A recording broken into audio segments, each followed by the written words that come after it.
देखो, ये जो सोच है ना कि बुढ़ापे में जाकर के भजन करेंगे, अभी भजन करने की क्या आवश्यकता है? मेरे ख्याल से ये सोच बदलनी चाहिए। जहां तक आज के युवाओं की बात करूं तो आज के युवाओं को ही सबसे ज्यादा अध्यात्म की जरूरत है, क्योंकि भटकाव की स्थिति में सबसे ज्यादा आज की डेट में युवा ही हैं। वर्तमान स्थिति को देखा जाए, युवा पीढ़ी कुकर्मों के मार्ग पर है।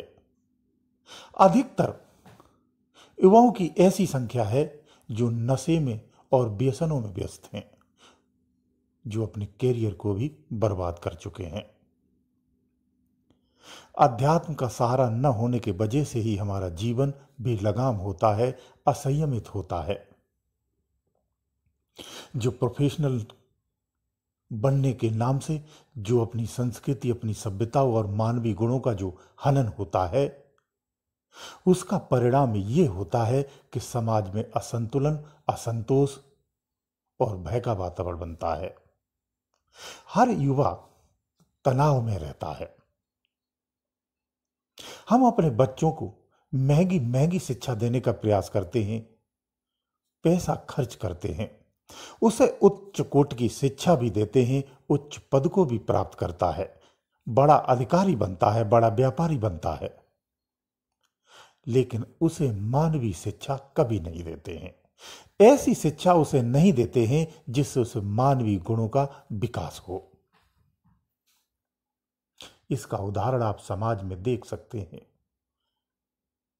कि जब वो बच्चा बिना मानवीय गुणों के, शिक्षा के अधूरा रहने के कारण जब वो सफलताओं को प्राप्त कर लेता है, उन सफलताओं के मद में इस तरह से चूर होता है कि उससे प्राप्त पैसा और धन को अय्यासी में खर्च करता है, कुकर्मों में खर्च करता है।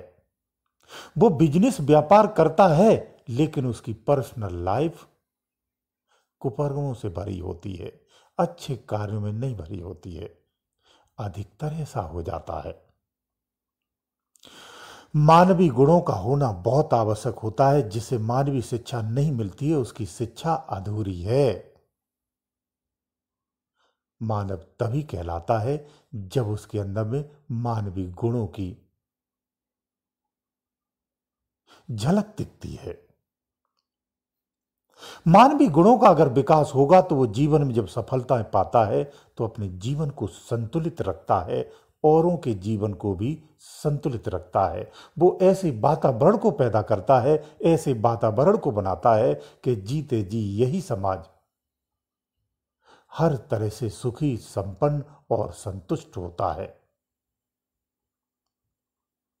वो ज्ञानवान भी होता है, वो भौतिकी भी होता है, आध्यात्मिक भी होता है, वो विद्वान भी होता है, वो ज्ञानी भी होता है।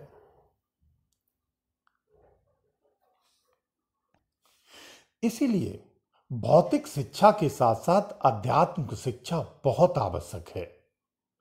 जब दोनों शिक्षाएं होती हैं तभी पूर्ण शिक्षा कही जाती है, तब तक अधूरी ही शिक्षा है। वर्तमान युवा पीढ़ी को अगर आप देखेंगे तो सब नशे की हालत में दिखते हैं। नशे की हालत में दिखने का तात्पर्य सीधा सीधा है, आप अपने मानवीय सोच में नहीं है। जिसकी मानवीय सोच, मानवीय गुण अधिक होते हैं, अधिक प्रभावशाली होते हैं, उसे फिर किसी नशे की आवश्यकता नहीं होती है। जो कार्यशैली में अधिक तनाव को महसूस करते हैं, इसके नाम से हम नशा करते हैं। अधिक खुशी महसूस करते हैं तो हम नशा करते हैं। हर मौके पर, चाहे वो गम का हो, चाहे वो खुशी का हो, नशे के साथ अपनाते हैं। एक खुशी, एक उमंग का कारण भी एक नशा को ही प्रयोग करते हैं। सत्य बात यह, अगर आप गहराई से सोचें, आप अपनी वास्तविक सोच में नहीं हैं। जब तक आप नशे में हैं तब तक आप अपनी विचारधारा में, अपने होश में नहीं हैं। जो निज को, होश को जगा लेता है, संसार में उसे किसी नशे की आवश्यकता नहीं होती है, क्योंकि मानवता का जो नशा है, इससे बड़ा कोई नशा हो ही नहीं सकता है। हमारी शिक्षा दीक्षा अच्छी न होने की वजह से मानवीय गुणों का अभाव है। इसी कारण से हम समाज में जो मिलने वाला तनाव, समाज से मिलने वाले जो कष्ट और आपकी कार्यशैली में होने वाली टेंशन से उसे न झेलने के कारण ही आप नशा करते हैं, तनाव कम करने के लिए नशा करते हैं। वास्तव में सत्य तो यह है कि आप अपनी एनर्जी में नहीं जीते हैं, आपके पास इतनी क्षमता नहीं है। ये क्षमता अध्यात्म शिक्षा से ही आती है। बचपन से ही अगर आपको शिक्षा अध्यात्म की दी होती तो आप पूर्ण सक्षम होते, क्योंकि अध्यात्म शिक्षा आपको विपत्तियों आपत्तियों से लड़ने के लिए ताकत देती है, आत्मबल देती है, बुरी से बुरी परिस्थिति का समाधान देती है, बुरे से बुरे संकट में बाहर निकलने का और उस समय धैर्य बने रहने का यह अटूट साहस देती है। यह अध्यात्म शक्ति ही होती है। आधुनिक शिक्षा के रूप में अध्यात्म की अवहेलना जिस तरह से होती है, उसे जिस तरह से रूढ़वादी सभ्यता के रूप में उसे देखा जाता है, यही कारण है कि आज समाज में असंतुलन सा दिखता है, युवाओं में भटकाव दिखता है, हर वर्ग के व्यक्ति में भटकाव दिखता है। कभी किसी व्यक्ति को आप छेड़ के देखना, वो बम की तरह फटता है, एग्रेसिव होता है, तत्क्षण आपको रिप्लाई देता है और मारने पीटने के लिए ही दौड़ता है। वो प्रवचन करने के लिए नहीं आता है। सहनशीलता, धैर्यता, दयालुता सब जा चुकी है। कठोरता अधिक आ गई है, निर्दयता अधिक बढ़ रही है। आज के समाज में असंतुलन अधिक हो रहा है, इसीलिए आपराधिक घटनाओं का भी अधिक बोलबाला समाज में होता जा रहा है। इसकी बाहुल्यता अधिक होती जा रही है। इसका बहुत बड़ा कारण हमारी शिक्षा ही है। हम प्रोफेशनल के नाम से अपनी वास्तविक गुणों को कभी भी नहीं सिखाते हैं, नैतिक शिक्षा उसे नहीं देते हैं, अध्यात्म ज्ञान उसे नहीं देते हैं, उसे नहीं बताते हैं कि आप इतने बड़े व्यक्ति बने हो, आपके अंदर में जो एनर्जी है ये कहाँ से आती है, आपके अंदर में इतनी सक्षमता कहाँ से है, आप बुद्धि से इतने तेज हैं, अपनी बुद्धि से सब कुछ हासिल करने में आप सक्षम हैं और तमाम सफलताएं आपने अपने ही मेहनत से की हैं। इसका कारण क्या है, ये क्यों आप इस चीजें करने में सक्षम हैं, इसका कारण कभी नहीं बताते हैं। अगर वो इस सत्य को जानेगा तो कभी कुमार्गों पर नहीं जाएगा। इसीलिए ये सोच बदलना आवश्यक है कि हम बुढ़ापे में भजन करेंगे। दरअसल में बुढ़ापे में आपकी इंद्रियां ही काम नहीं करती हैं, आपसे भजन नहीं होता है, ये भी सत्य है।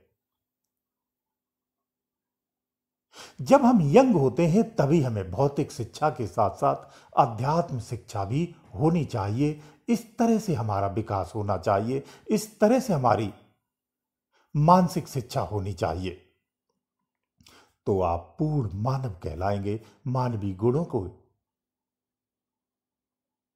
और उन्हीं के ही प्रभाव में जिएंगे तो आप एक सुंदर संसार का, सुंदर समाज का, सुंदर देश का निर्माण करेंगे। व्यास गद्दी पर बैठ कर के व्यास जब कथाएं भागवतें सुनाता है, हम ध्यान से उसे सुनते हैं। कभी आपने गौर किया है कि हजारों वर्ष पुरानी कथाओं को आज भी क्यों सुनाया जाता है? बहुत सरल है इस बात को समझना कि आज भी युगों युगों पुरानी चीजों को क्यों दोहराया जाता है, हमें क्यों बताया जाता है, और नई पीढ़ी इसे रूढ़वादी समझ करके वर्तमान में ये सब लागू नहीं होता है ऐसी सोच मान करके उसका त्याग करती है। पुरानी कहानियों को आज तक सुनाने का मूल कारण यह है, सरल बात है कि अब ऐसी घटना दोबारा नहीं हुई है, अब ऐसा कोई व्यक्ति पैदा नहीं हुआ है, अब ऐसा किरदार निभाने वाला कोई नहीं हुआ है। तब से लेकर आज तक वो कहानी नहीं दोहराई गई है, इसलिए उन्हीं पुरानी कहानियों को आज भी दोहराया जाता है। एक चीज साबित होती है कि समय के साथ उन कथाओं का, उनके गुणगानों का कहीं न कहीं उसमें और उस शिक्षा प्रणाली को जो संरक्षित रखते हैं और शिक्षा जो देने वाले हैं, उनकी क्वालिटी, उनकी गुणवत्ता में कहीं न कहीं कमी निश्चित आई है। कथा भागवतों में कहा जाता है कि कथा सुनने से कल्याण हो जाता है, पाप कट जाते हैं। लेकिन सामाजिक सच्चाई यथार्थ ये है कि कथा सुनने के बाद भी उनको आप कभी देखना, उनके विचारों में, उनकी आदतों में कोई बदलाव नहीं आता है। बहुत कम ऐसे होंगे लोग जो उंगलियों पर गिने जा सकते जिनके अंदर बदलाव आता है। उन कथाओं से कोई परिवर्तन नहीं आता है। उसका कारण यही है कि सुनाने वाला और सुनने वाला दोनों की गुणवत्ता में कहीं न कहीं प्रश्न उठता है। इसलिए हमें बचपन से ही अध्यात्म शिक्षा देनी चाहिए। हमें अपनी संतानों को, अपनी पीढ़ियों को अध्यात्म ज्ञान भी देना चाहिए। तभी जाकर के वो शुद्ध मानव का निर्माण होता है, शुद्ध मानव बन पाता है। युवा अवस्था से ही जब अध्यात्म शिक्षा लेते हैं, अध्यात्म ज्ञान लेते हैं, फिर जब जीवन को जीते हैं तो बुढ़ापे तक संभव हो पाता है कि आप यथार्थ सत्य को जान पाते हैं। भौतिक जीवन को सुखमय जीते हैं, यानी भौतिक जीवन को बुद्धि से जीते हैं।